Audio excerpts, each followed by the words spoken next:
Hello, strangers. Don't touch that dial. You've tuned into Neon Static for this week's true scary story you can't find anywhere else. I'm your host, Vi, or 6 in Roman numerals, and every one of these stories comes from something that happened to me, to my family, to a friend, with a few careful edits, because the real horror story is lawsuits. This week's story had me gripping the edge of my seat, so I hope it'll land with you. It's story 122, and here's what happened. My mom and I were arguing a lot those days. Part of it was her. She and Dad had recently split for good. While she'd found a job and scrambled an apartment for us, the changes, including the dissolution of a 15-year marriage, were stressing her out. She was even back on her old inhaler prescriptions.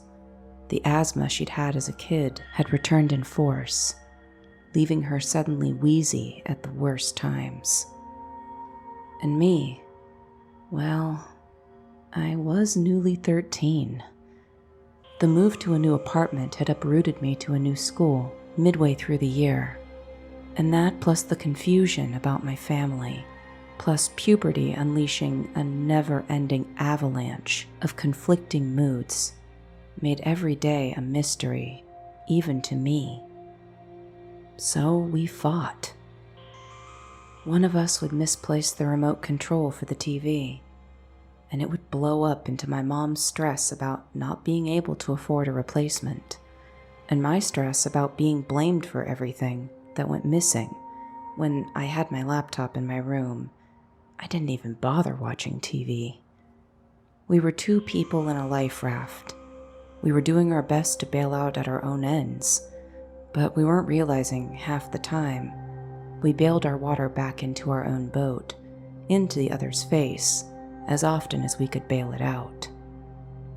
The fight that day had been ongoing since breakfast, when I informed my mom I needed a white, button-down shirt for school. It was for some dumb presentation or play, something where all the boys got to wear black and run sound and lighting, and all the girls had to wave flags or sing. I had asked to wear black and run sound, because that sounded like way more fun than doing a little dance. But my request was soundly ignored, so I'd already planned to do the worst job one could do of waving a flag for their stupid little show. My mom was aghast, already catastrophizing that first it would be a shirt, but soon it would prove a precedent set for a cavalcade of other demanded purchases that she could ill afford. I was trying to level with her, telling her I didn't want to do the damn show, how sexist it was for them to make all the girls have to stand on display like fatted calves, while the boys got to goof around backstage. But she wouldn't listen. She just kept rhapsodizing about how this school thought she was made of money, how the school would be to blame when we couldn't afford to keep the lights on. I sensed a win-win. I told her, "Good. Tell them I'm sick and I won't go. No shirt needed." But that was somehow the wrong thing to say, because my mother's anger, which had been aimlessly buzzing around like a fly seeking garbage, now zeroed in on me with the accuracy of a heat-seeking missile. She began to rail about how difficult I was being, how I needed to actually try to get along with people and pick my battles and not die on every hill, and I began to see red. I didn't like my new school, but I was trying. I didn't want to be in the dumb play, but I was going to attend. I didn't want to wave a flag while my classmates warbled some contemporary K-love music behind me, but I was going to go and do, well, the bare minimum. And I'd half thought she'd owned a white shirt I could wear. I hadn't imagined she'd need to go buy one, but when that set her off, I'd even thought of a way to avoid that cost. How was I the bad guy here? By the time school was over that day and my mom had picked me up, the firefight from the breakfast table had simmered into coals of resentment. My mom drove, her jaw ticking with barely contained anger in time with the turn signal, to the mall. The mall by our apartment was more of a plaza. It was open air, and actually pretty nice. Clean, the stores well kept. The sky was overcast, but the late afternoon temperature was cool, perfect outdoor walking weather. Still, in our shared foul mood, it might as well have been monsoon season. She marched along, hand gripping her purse tightly as she began curtly instructing me. We were going to the store for one thing, just the one shirt, and if my school decided I needed more clothes, then, and I was resolutely tuning her out. I was hoping we wouldn't find the dumb shirt, and I wouldn't have to go on to be displayed on a stage while the boys backstage snickered and made fun of us.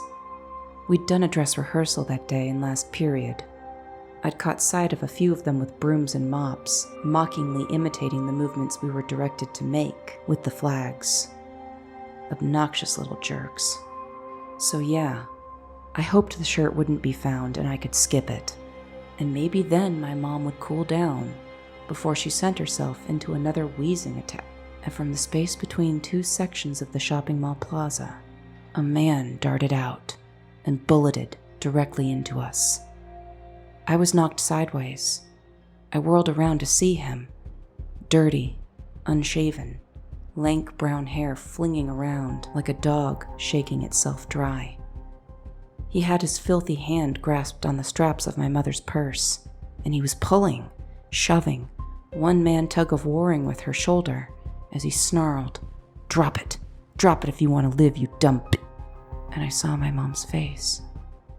In the midst of this terror, this shock, you'd expect the raised eyebrows, the wide eyes, a scream to come echoing from her lipsticked mouth. But the look she had was one of misery, just sadness, desperate for help and yet hopeless that any help would ever come. And as though I could hear her thoughts, I imagined her voice saying, "This is my life. This is what will always happen." The matte flash of metal. The man had a knife. In his struggle with my mom, he snapped it through the strap securing the purse to her shoulder. I'll cut you too, you let it go or I'll..." And she was wheezing now, that asthma that had haunted her youth springing up to clasp her lungs tight, like a conspirator in cahoots with the thief. This is my life. It wasn't imagination, though. That was a memory, her saying that. That was something she'd said after a particularly bad fight with my dad. This is what will always happen. At least, that's what I thought she said from behind the bag of frozen peas she'd had clamped to her lips, where a dull, ugly purple smudge was forming into a bruise. And that memory, that look on my mom's face, it shot something through me. Pure adrenaline surged. The shock, the initial fright of the sudden attack were washed away under a wave of unadulterated rage, concentrated into my body, coiling like a bed spring before I lunged directly between them. I shoved my mother back and away from the man. I faced him directly, pinning his eyes with mine. His eyes seemed to squirm in their sockets, black and shiny little ticks buried into the puffy folds of his eyelids and lowered brows. My hands now grasped my mother's purse, one hand over his, my nails digging into the back of his hands. My mom was shrieking. The man was harmonizing his shrieks at me, but I couldn't hear them. My ears were flooding, rushing with the whoosh of blood as I gritted my teeth and willed my nails to puncture, to tear, to staple this man's hand to my mother's purse if I had to, but he wasn't going to get it. He wasn't going to come in here and take from my mother, make the trauma response of her childhood come back like a monster that moved from under the bed to her lungs to terrorize her for keeps. No one was going to hurt or terrify my mother again. There was pressure on the backs of my hands, but my eyes remained locked on the thief's.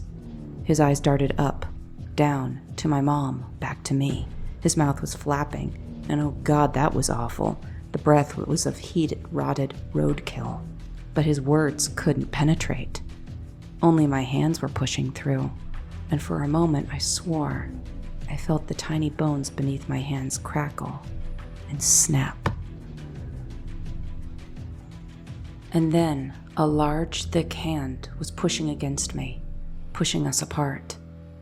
I was so leaned back in my grip on the purse that when the thief let go, his hands slimy and wet enough to slip out from between the purse and my own grip, I fell backwards. I floated in space, but only for a moment, before another pair of arms caught me. My eyes finally broke from the thief's and bounced to the man who had inserted himself between us, an absolute unit of a man, in carpenter jorts and a Tommy Bahamas print shirt. He'd picked up the would-be thief by the upper arms and began shaking him like a rag doll. He was bellowing into the man's face, telling him to something. Stop, drop something. And with a clatter, I watched the dull knife fall to the ground, bouncing once. As it did, it cast droplets of red around it. My mother was turning me. It was her arms that held me, and as she did, her own eyes looked down, and the terror that I thought my father had stolen from her, it was all there. I couldn't look away from her face, but I raised my hands to her. "Your inhaler, Mom. Take a puff, you're wheezing."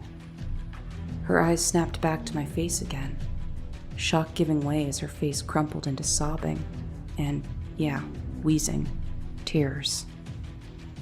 Our savior, the man in the Tommy Bahamas shirt, had somehow rallied what I could only describe as his suburban dad gang.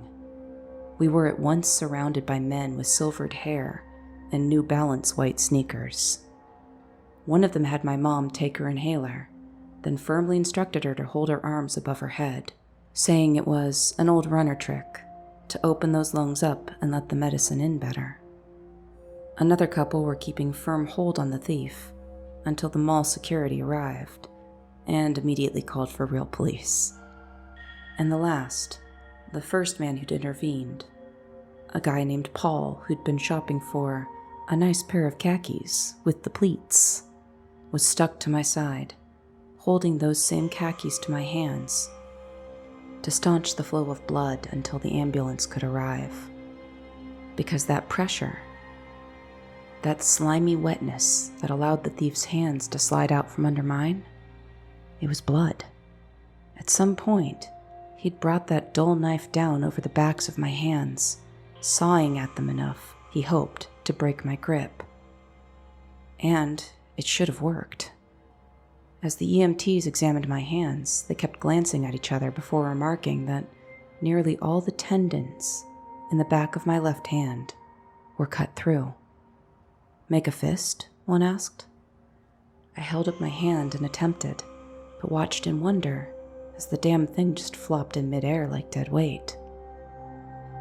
I looked from it back behind me to my mother, who was now gushing over Paul. Paul, for his part, was just shaking his head, a flush in his cheeks clearly highlighting his "twarn't nothing" responses, even if I couldn't hear them. The purse was clutched in her hands, the purse I had held on to, in spite of my hands physically not being able to. One EMT said, "I've never seen anything like it." Another added, "Maybe the adrenaline? Or the other hand, maybe there was overlap." The doctor who did the initial surgery to reconnect and fix my hand couldn't say.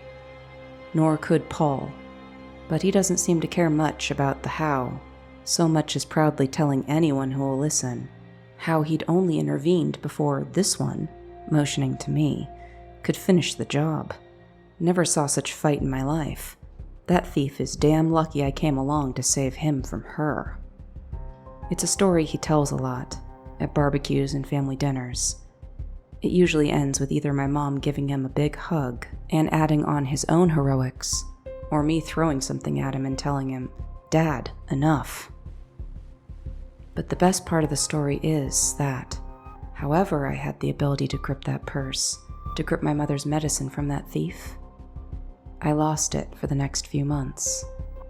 No flag waving for me.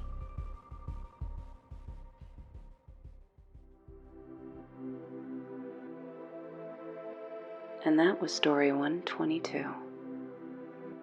Trailers are back, much to the delight of 4 of you, I think.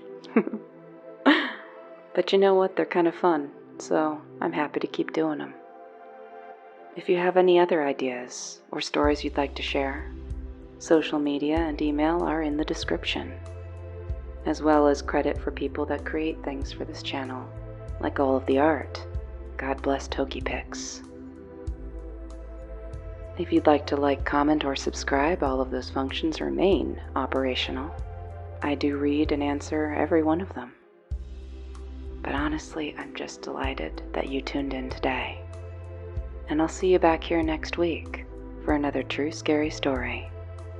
Until then, take care, strangers.